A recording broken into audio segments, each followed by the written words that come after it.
आज से 5 महीने पहले रिकी पॉन्टिंग ने ये प्रिडिक्शन किया था कि बॉर्डर गावस्कर ट्रॉफी 3-1 से ऑस्ट्रेलिया जीतेगी।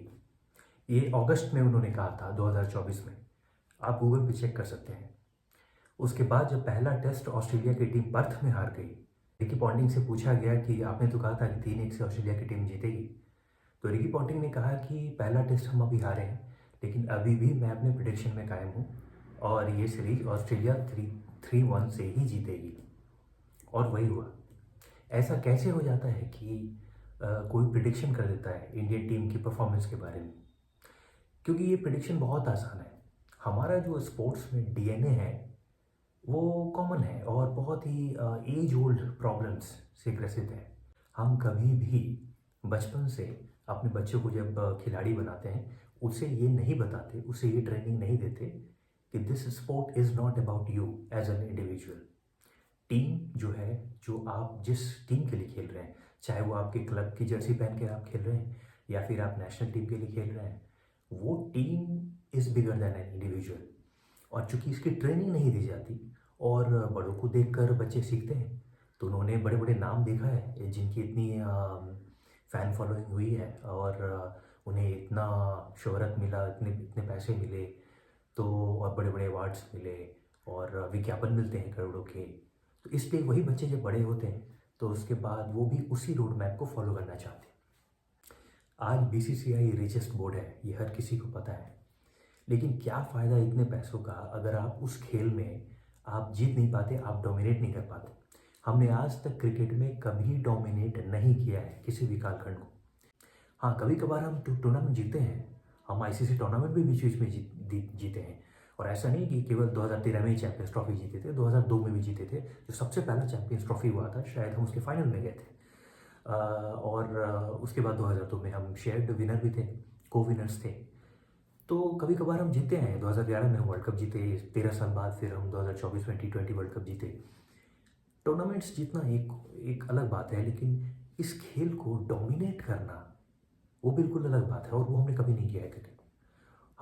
हमने कभी नहीं किया है despite having all the money resources everything. इस खेल में पूरा डोमिनेंस इस वक्त हमारा रहना चाहिए, क्योंकि इतना पैसा है, बीसीसीआई जो चाहे बीसीसीआई वो कर सकती है। और इसके बाद भी हम क्यों क्रिकेट में कभी डोमिनेट नहीं कर पाते हैं? क्योंकि वही हमारी फंडामेंटल प्रॉब्लम है। हमारी जो रूट्स में जो प्रॉब्लम है कि व्यक्तियों का गुणगान। मैं जैसे समझता हूँ फ़ैन की जो उत्पत्ति है, जो ओरिजिन है, वो फैनेटिक से आती है। और ये हमारे बारे में भी बहुत कुछ बताता है कि किसी का भी फैनेटिक हम क्यों बनते हैं, क्या कारण है। एक बार आप किसी फ़ैन बन गए तो उसके बाद कुछ नहीं हो सकता।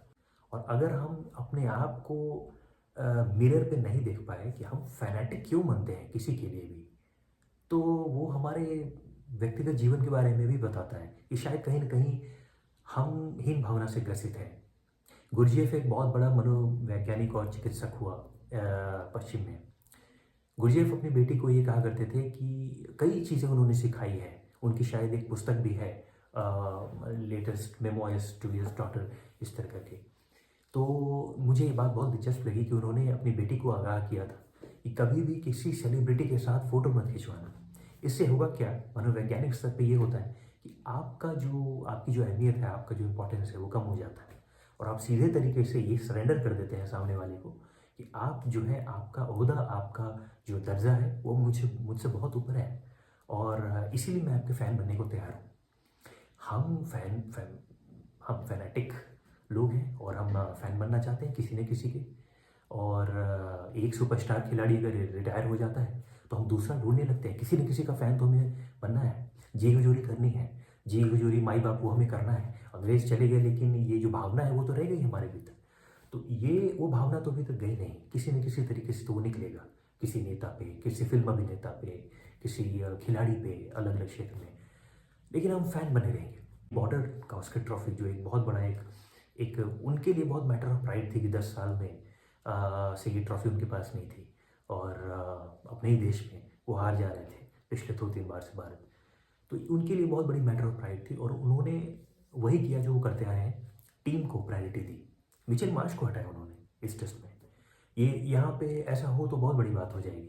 तो हम हमारा वो डीएनए नहीं है स्पोर्ट्स का, इसलिए रिकी पॉन्टिंग जैसे लोग बहुत आसानी से प्रिडिक्ट कर सकते हैं। आप भी प्रिडिक्ट कर सकते हैं कि हमारा परफॉर्मेंस लगभग क्या होगा। तो ये हमारी प्रॉब्लम जो है वो यही है, क्योंकि जड़ में हमारी फाउंडेशन में यही प्रॉब्लम है। बचपन से हमने कभी सिखाया नहीं अपने बच्चों को, जब वो प्रोफेशनल स्पोर्ट्स खेल रहे थे, कि team it comes always first. और जो लोग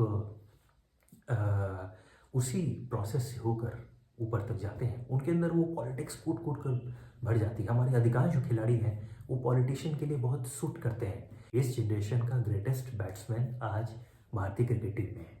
इस जनरेशन का ग्रेटेस्ट बॉलर आज भारतीय क्रिकेट टीम में है। इस जनरेशन का ग्रेटेस्ट फील्डर आज भारतीय क्रिकेट टीम में है। फिर भी हम जीत नहीं पाते, फिर भी हम इस खेल को डोमिनेट नहीं कर पा रहे हैं इस जनरेशन में। कहीं ना कहीं ये हमें सोचना पड़े। This is a call to introspection. ये एक आत्मावलोकन का विषय है। Greatest bowler of this generation, greatest batsman of this generation, greatest fielder of this generation आपकी टीम में है, और आपकी टीम चैंपियन टीम नहीं है। Australia is a champion team और India is a team of champion players. हो सकता है कि चैंपियंस ट्रॉफी हम जीत भी जाएं, फिर भी हम समस्या की जड़ को नहीं समझेंगे। बात एक दो सीरीज टूर्नामेंट्स की जीतने की नहीं है। पूरा भारत क्रिकेट खेल रहा है। आज संडे का दिन है, आप जाइए संडे को आपके नियरेस्ट कोई भी जो ओपन ग्राउंड्स हैं, आपको 500-600 बच्चे आपको खेलते दिखेंगे। पूरा भारत क्रिकेट खेल रहा है, हर कोई क्रिकेट खेल रहा है। आप ये कहना चाहते हैं कि ओवर अ बिलियन पॉपुलेशन जो है ऑफ पीपल, यहाँ पे आपको बेंच स्ट्रेंथ नहीं है, आपके क्रिकेटर्स नहीं है, रिप्लेसमेंट आपकी रेडी नहीं है, ये आप कहना चाह रहे हैं? ऐसा तो हो नहीं सकता। ऐसा बहुत खिलाड़ी कहते हैं कि ये मेरा कॉल है। बिल्कुल आपका ही कॉल है, लेकिन टीम से जो हटाना है वो आपका कॉल नहीं हो सकता। टीम से जो आपको हटाने का डिसीजन है वो सेलेक्टर्स का ही कॉल हो सकता है। और फैंस की जो इमोशंस है वो झूठी नहीं है, क्योंकि आप जितना आपने धन अर्जित किया है, जितने पैसे आपने कमाए हैं, कहीं ना कहीं से तो वो पैसा आ रहा है। It's a drain from one place to another. Money जब भी इकोनॉमी में ट्रेवल करती है कहीं ना कहीं से आती है। लोग 2-2 हज़ार, 3-3 हज़ार, 5-5 हज़ार के टिकट लेकर जाते हैं, मिडिल क्लास लोग, स्टेडियम में। और उस तरह का जो एक एक्यूमुलेटेड मनी जो पाइलअप होता है, उसमें से डिस्ट्रीब्यूट किया जाता है कुछ सेलेक्ट लोगों को, और तब आप करोड़पति बने हैं। नहीं तो आप जितना मेहनत करते हैं, आपसे कहीं ज़्यादा मेहनत करने वाले लोग आज 10,000, 15,000 के वेतन पे आज पूरे महीने काम करते हैं। इसलिए ये ज्ञान देना इस तरह के हमारे स्टार प्लेयर्स को, क्रिकेटर्स को, कि कोई नहीं तय करेगा कि मैं संन्यास लूँगा या नहीं लूँगा, ये मेरा कॉल है। आपका कॉल केवल संन्यास लेने का है। टीम में आपको रखना है या नहीं, ये कॉल सिलेक्टर्स का होना चाहिए, ये कॉल सीनियर मैनेजमेंट का होना चाहिए, जो कि नहीं होता है। और ऐसे खिलाड़ियों की जो इंडिविजुअल रेपुटेशन है वो आड़े आ जाती है, क्योंकि उनकी रेपुटेशन स्टैचर इतनी बड़ी हम बना देते हैं। और कौन बनाता है? हम बनाते हैं, क्योंकि हम फैनेटिक्स लोग हैं, और फैनेटिक्स से हम अभी अभी फ़ैन बने हैं। तो वो ब्रिटिश ज़माने की हमारी जो जी जी हुजूर वाली बात गई नहीं है।